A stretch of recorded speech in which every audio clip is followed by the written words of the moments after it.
ലെബനനിലെ എല്ലാ പ്രദേശങ്ങളിലും സൈന്യത്തെ വിന്യസിച്ചെന്ന് ലെബനൻ പ്രസിഡന്റ് ജോസഫ് ഔൺ.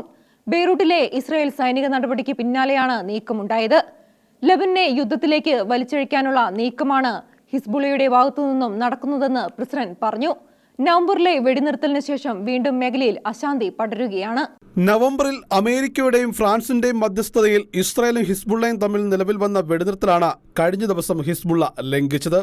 ഇന്നലെ രാവിലെ 2 മിസൈലുകളാണ് സമാധാന കരാർ ലംഘിച്ച് അവർ ഇസ്രായേലിലേക്ക് തൊടുത്തുവിട്ടത്. ഇതിന് മറുപടിയായി ഇസ്രായേൽ ബെയ്റൂട്ടിലെ ഹിസ്ബുള്ള ആയുധ കേന്ദ്രത്തിലും തെക്കൻ ലബനോണിലെ ഹിസ്ബുള്ള കേന്ദ്രങ്ങൾക്ക് നേരെയും പ്രത്യാക്രമണം നടത്തിയിരുന്നു. ഇസ്രായേൽ സൈനിക നടപടിയിൽ 3 പേർ കൊല്ലപ്പെട്ടതായാണ് വിവരം. വെടിനിർത്തൽ കരാർ പാലിച്ചില്ലെങ്കിൽ ലെബനനിലേക്കുള്ള ആക്രമണം തുടരുമെന്ന് ഇസ്രായേൽ പ്രതിരോധ മന്ത്രി മുന്നറിയിപ്പ് നൽകിയിരുന്നു. ഭീഷണിയുണ്ടായാൽ ലെബനനിലെ എല്ലായിടത്തും ഇസ്രായേൽ ആക്രമണം നടത്തുമെന്ന് ഇസ്രായേൽ പ്രധാനമന്ത്രി ബെഞ്ചമിൻ നെതന്യാഹുവും ശക്തമായ താക്കീത് നൽകിയിരുന്നു.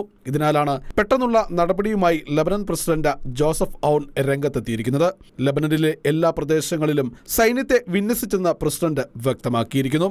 ലെബനനെ യുദ്ധത്തിലേക്ക് വലിച്ചിഴയ്ക്കാനുള്ള നീക്കമാണ് ഹിസ്ബുള്ളയുടെ ഭാഗത്തു നിന്നും നടക്കുന്നതെന്ന് പ്രസിഡന്റ് വ്യക്തമാക്കി. International desk, Shekinah news.